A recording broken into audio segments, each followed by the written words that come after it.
Сәлем достар, сіздермен бүгін бір жасағаннан ақ сәтті шығатын құймақтардың рецептісімен бөлісетін боламын.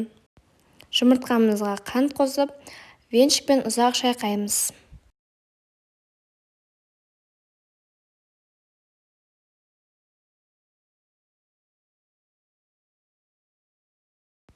Ұзақ шайқағаннан соң сүтімізді қосатын боламыз.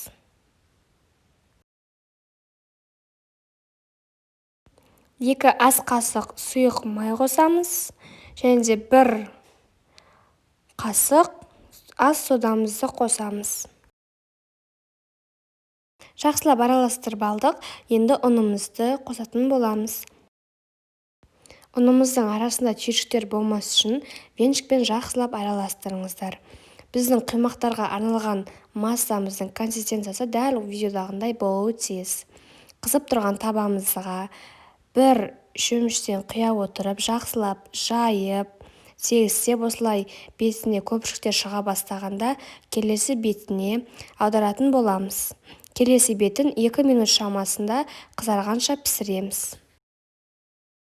Егер сіздің табаңыз майды қажет ететін болса, онда май жағыңыз, ал менде антипригарный сковородка.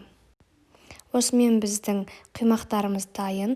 Бұны бір жасағаннан ақ сәтті шығады. Міндетті түрде жасап көріңіздер, және де тіркелуді ұмытпаңыздар.